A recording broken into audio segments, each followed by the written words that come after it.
In my paper, I covered digitalis and foxglove, its history, use, classification, future findings, chemistry,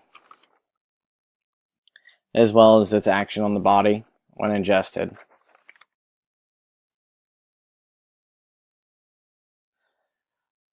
Digitalis and/or foxglove has been used for a long time. It dates back as far as 1250 as for its use in medicine, and even further than that for its significance as a garden plant. Um, in 1250, it was used as a general medicine, meaning that people would administer it for headaches, colds, flus, anything in that sense. In 1785, um, it was recorded in medical books. Uh, and from that date forward, it's just had more and more research done. Um, and the knowledge of it has grown, as well as the derivatives that can be used from it, which we'll talk about later. The use of this plant, as I covered earlier, was used as a general medicine. It didn't have a specific purpose. Later on, it would become to be used for congestive heart failure, which is what it's still used for today. Um, Foxglove itself is not used, but derivatives of it, like digitoxin and digoxin, are used now. It's also used for smaller things like headaches, stomach ulcers, paralysis, and boils. Um, as you can see in some of the pictures, digoxin and digitoxin are the two derivatives from it. Those are going to be the two main chemicals used in the medical field. Um, Foxglove is mainly found in Europe, more central in Spain, specifically. It gets its name because of the flower shape. They are finger-like, which is it gets its Latin root name, digitalis, um, because of this. At full height, it's about 1 to 2 feet. Um, it has a large family. It's in the plant Tagniace. I'm pretty sure that's how you pronounce it. The chemistry of this plant, uh, the digoxin and digitoxin, as I said in the last slide, and again pictured in here, are going to be your main uh, structures that are used. In the next slide we'll cover their specific action in the body, but these are going to be the main derivatives that have come out, as in the past foxglove has been recognized as to be too harmful and the lethal and pharmaceutical dose is too similar um, to use foxglove altogether, so they pull out these derivatives of it and use these more in the medical field.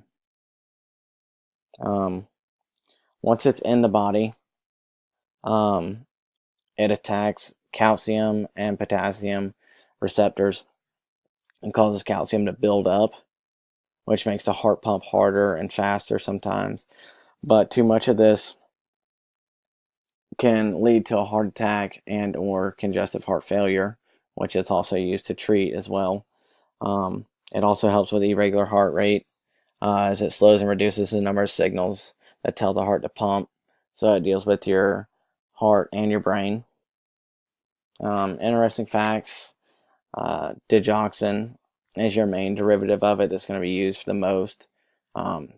If you look up foxglove, this is going to be the main thing that's talked about throughout its life. It produces nearly 2 million seeds, which is a lot. And in this picture, you can see the finger-like flowers on it, which is where it gets its Latin root name, digitalis.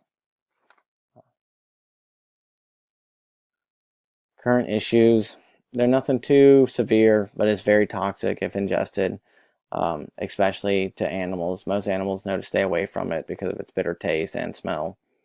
You can find it in a lot of gardens. Actually, a lot of people plant it. The dosing is very dangerous. The lethal and pharmaceutical is a very fine line, which makes it very hard to use, which is why they started using its derivatives more instead.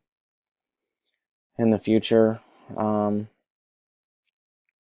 say that they could work on the proper dosing, maybe so they could use both chemicals together instead of having to pull them out separately.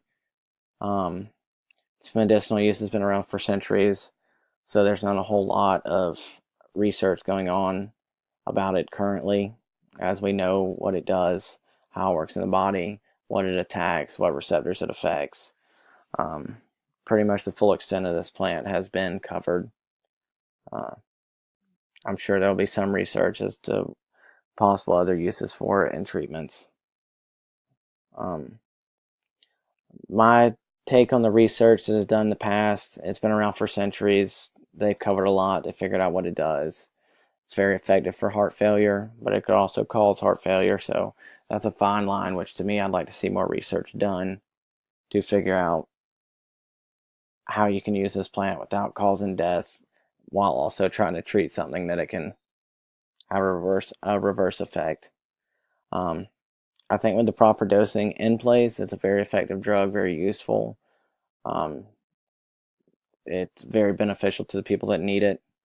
But even with all the knowledge about foxglove and its derivatives, it should always be handled with care, never administered to anybody other than a healthcare professional, administered by anybody other than a healthcare professional.